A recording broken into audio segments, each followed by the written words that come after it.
What have I gotten myself into? I stood before the guardian of the vault, a ginormous cybernetic chimera made up of 3 minds and a cathedral of failing circuitry. It had stubbornly held itself together for over 10 millennia, and now demanded an impossible answer for access to the vault while holding the entire planet as ransom. The Emperor's name? What the hell, do I look like the owner of a certain multi-billion-worth workshop that specializes in producing grim dark games? I started spamming thought acceleration, digging out all the details from my mind on that subject while getting a good look at the situation. What should I do? What would SYRINE do? Well, or I could. A flurry of visions abruptly flashed before my eyes, informing me of my options, similar to the last time at the monastery gate with that pesky Arbit's trooper. I almost gasped at the revelation. The Guardian, and even myself, didn't know about this back then, but the moment I got this close it had already surrendered control. I could completely disrupt the Guardian with a heavy dose of psychic dissonance, incapacitating it. With my innate ability I could cut off the Guardian's control from its body, keeping the 3 minds isolated but alive without triggering the warheads, or I could forcefully transfer the trigger control to myself while cooking whatever was left of their organic brains in their adamantium shells with warp lightning. It might have been able to resist my remote takeover before, but at point-blank range it had no chance.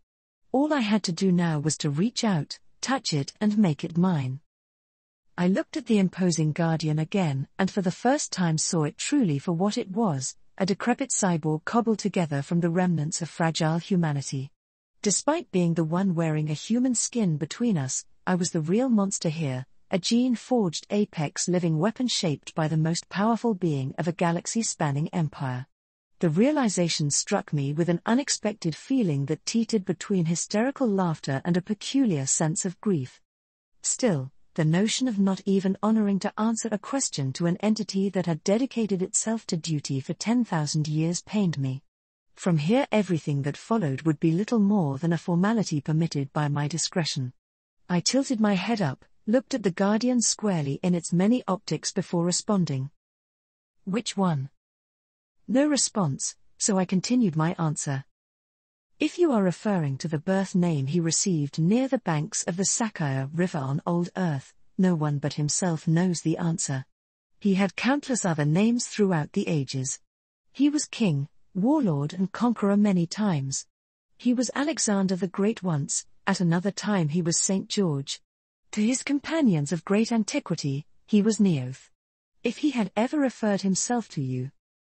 Scenes from a short story flashed through my mind. It was a tale about the Emperor visiting the last remaining church on Holy Terra at the end of the Unification Wars.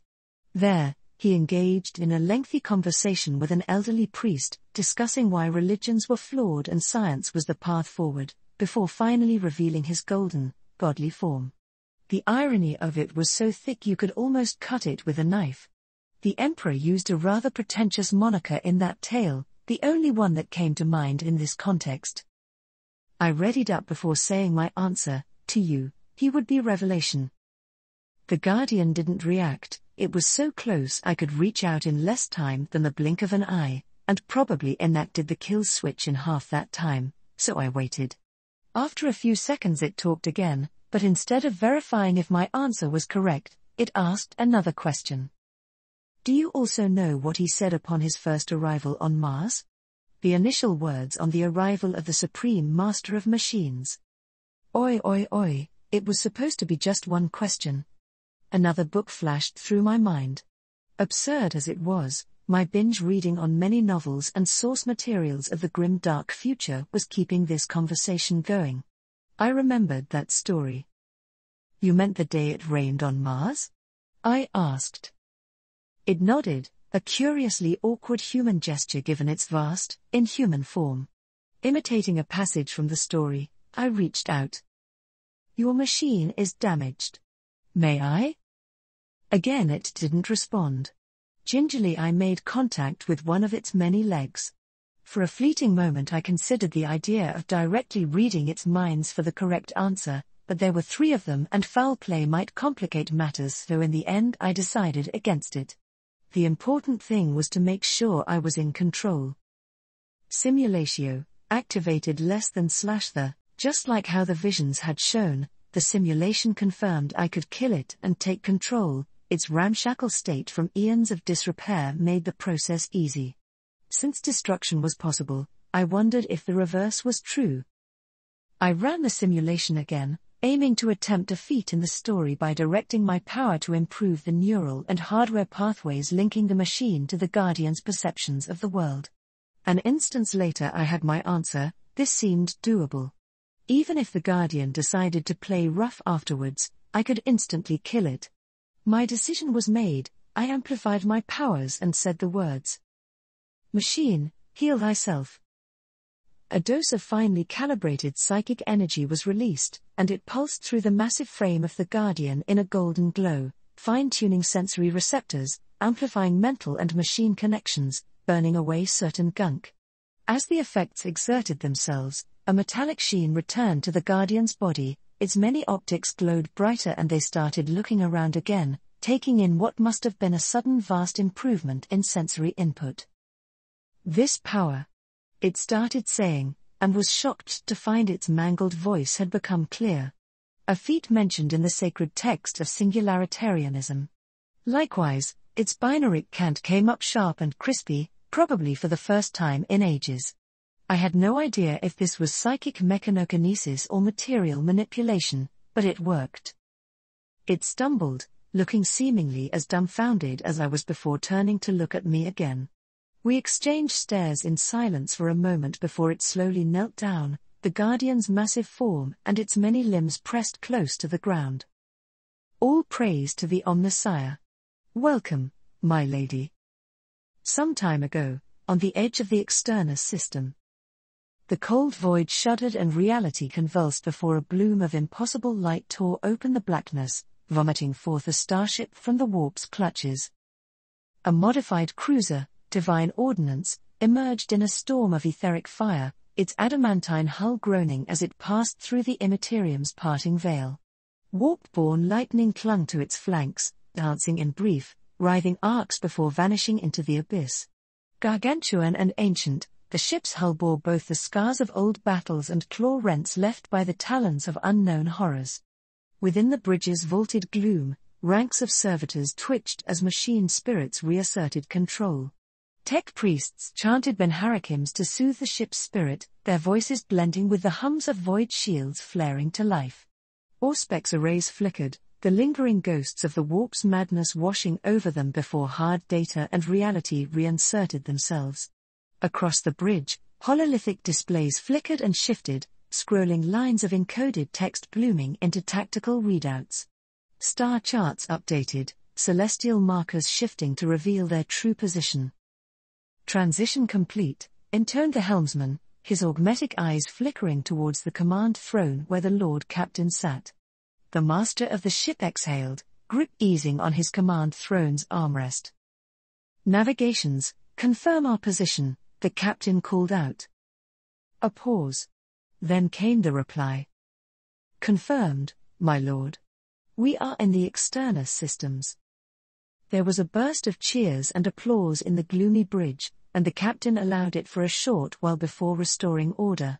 Even so, the man couldn't hide the smile from the edge of his mouth. Warp traveling was never easy, it was more nerve-wracking when doing it with a new beacon instead of the Astronomicon for navigation.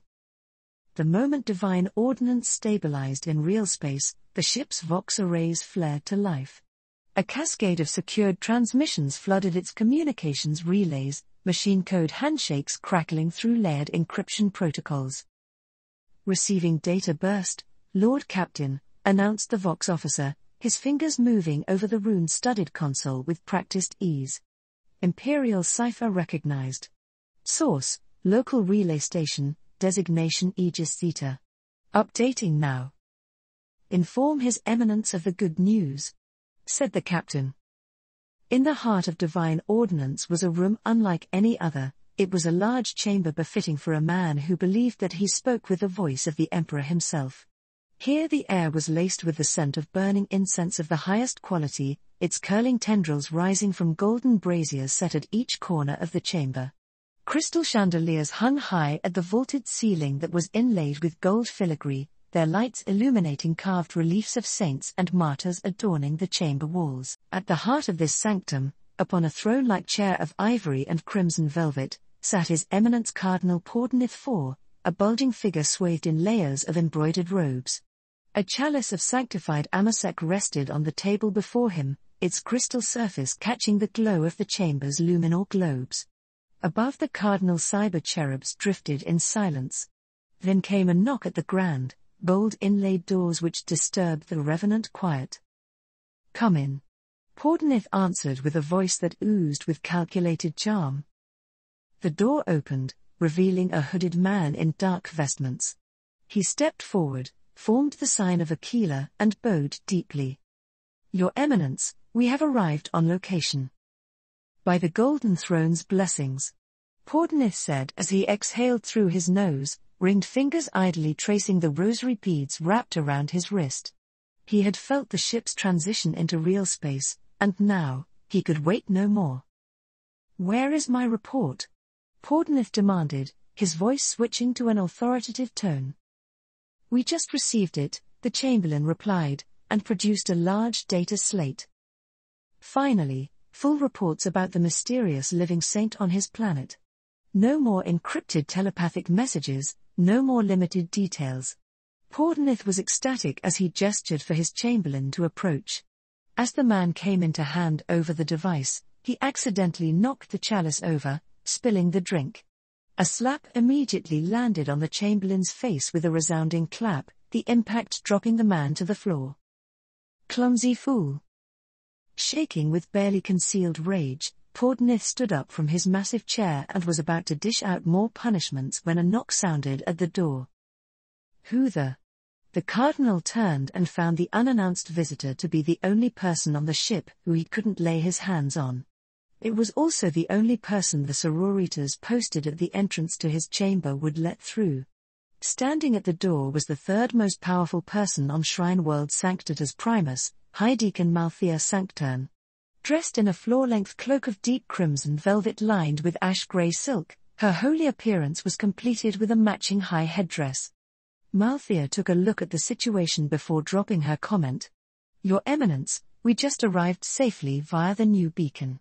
Surely this is an occasion so blessed that it calls for the grace of forgiveness?" Pordenith almost scoffed out of habit but stopped himself. The High Deacon was someone who he could not carelessly disregard.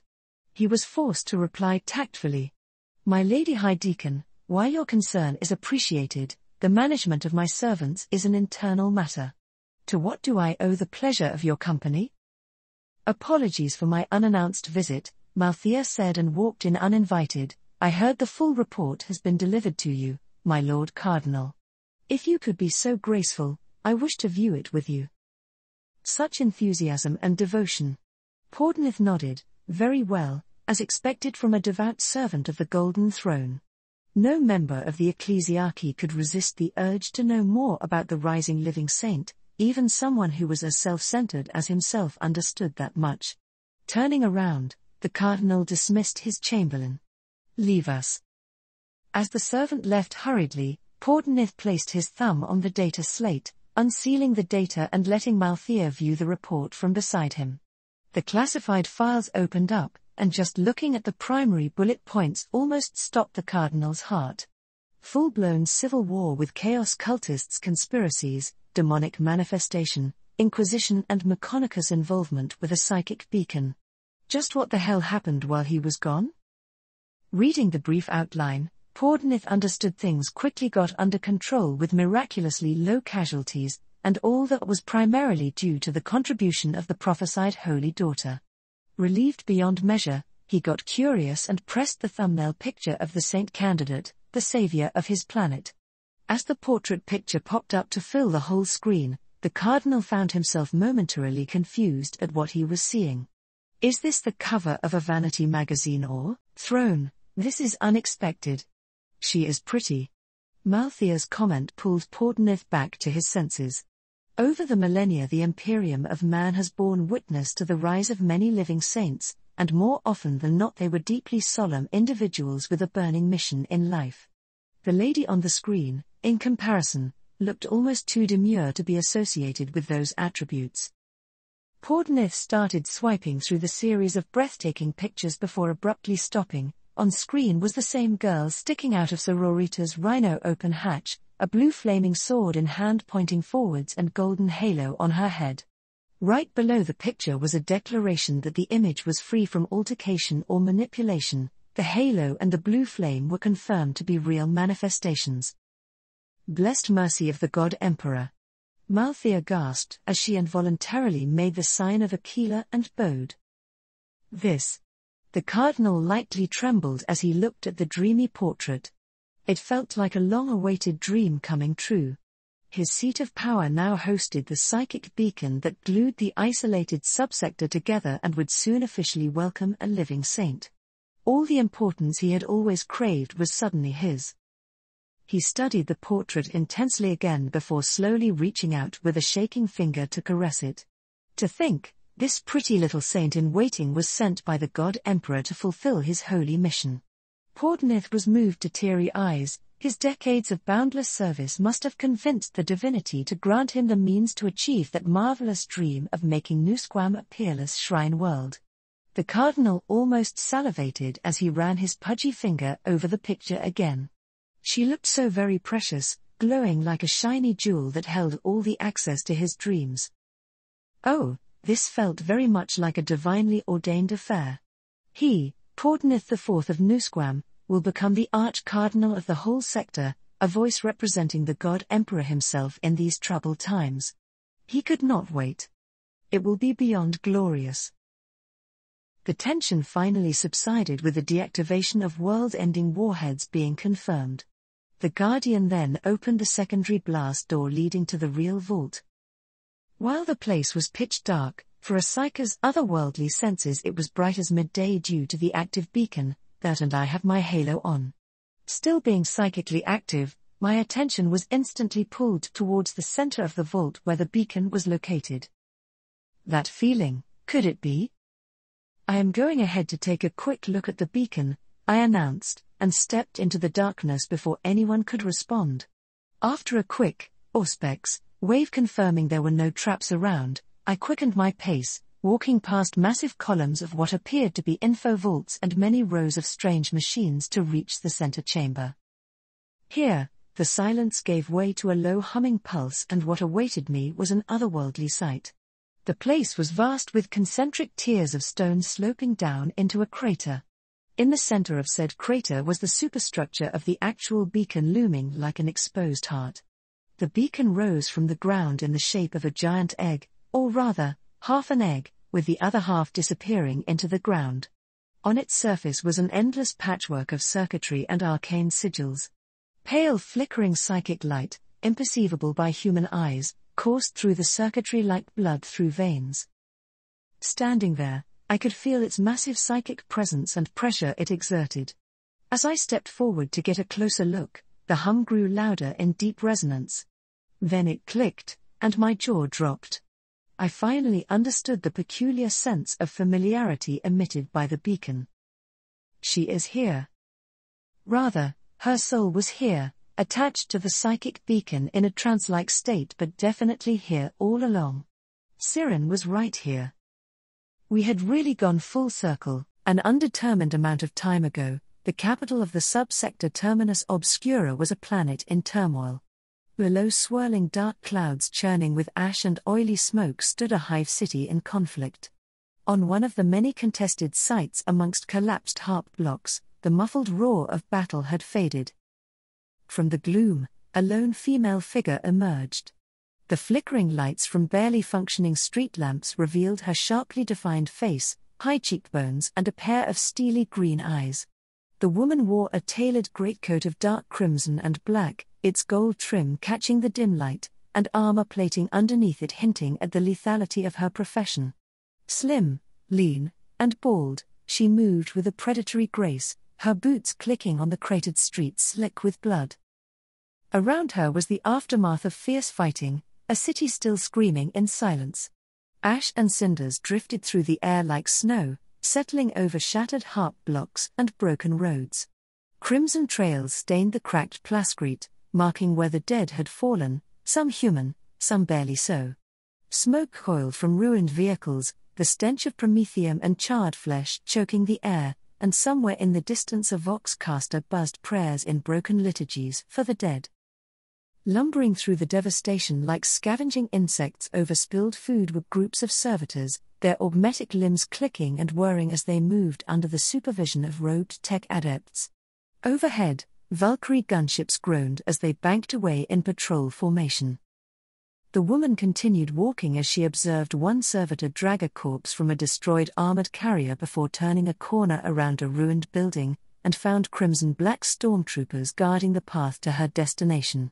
She approached without fear, the elite soldiers saluted before calling out her rank and name.